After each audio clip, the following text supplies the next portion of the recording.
And pre-election violence recorded in 2016 has been on the rise despite calls by religious and traditional leaders for it to stop.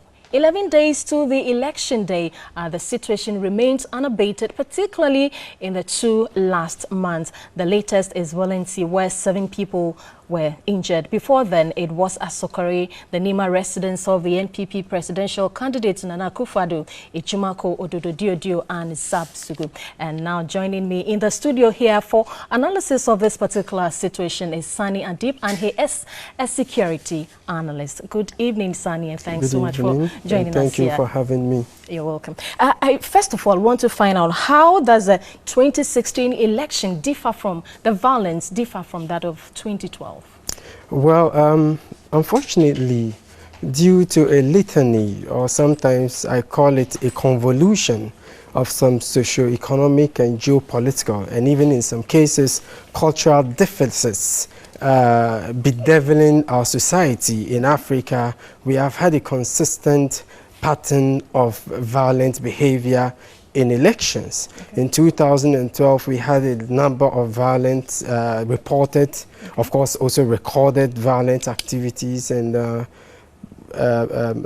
Yendi, we even had some in Tamale. That was prior to the elections. Prior to the election, because we always have more violence. Most of the time, over 50% of the violence that occur happened prior to the election. We had a number of them, and that even prompted the police at that time to come out with a number of flashpoints, numbering about 1,000. And perhaps by then, because we had about 26,000 polling stations, now we have about 29,000 polling stations, and because of new issues, because of new weapons, because of new interest, and a culmination of other socioeconomic factors, violence has become more complex and more very difficult, I must say, to define. But that notwithstanding, we have had a number of violence incidents prior to this election, and when you compare it with the 2012 case, I mean, we don't for now have official figures, but unofficial figures put the number exactly. What can you put there? Put the number way higher, about 20% more than we had in 2012. I mean, a number of civil society organizations and private security firms are coming out with the numbers, but they have not been released yet. This time it is even more common, and it's becoming more like a daily ritual. That is why it even prompted the governments of the United States and the UK to issue those statements. What does this tell on the upcoming elections? Well, a lot, and there's a background to it.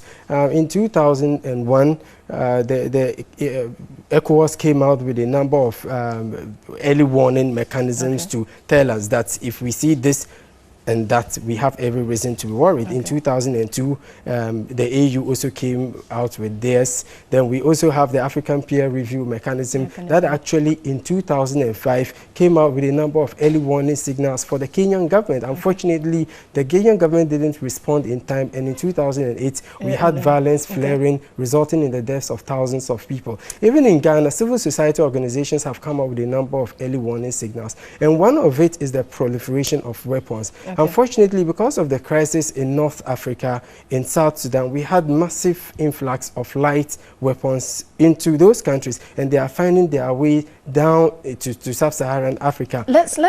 Sorry, let me cut you there, and then ask my last question, which has to do, if we want to look at the defensive posture of the 2 political parties, you know, the violence incidents that we have recorded, it's coming from both the political parties. We want to find out from you, does this, you know, augur well for us as we go into the 2016 elections? Well, of course, it can't augur well for us, because when you have a consistent pattern of violence, you have every reason to be worried, because it has the tendency to create a culture of fear, to make some group of people feel they have been wronged, and the only way to right those wrong is to perpetrate violence. And these patterns of violence we're having has the tendency to widespread, I mean, happen all over the country, and it is very important that security protocols, mechanisms, socio-economic, of course, in nature, are put on the ground to forestall any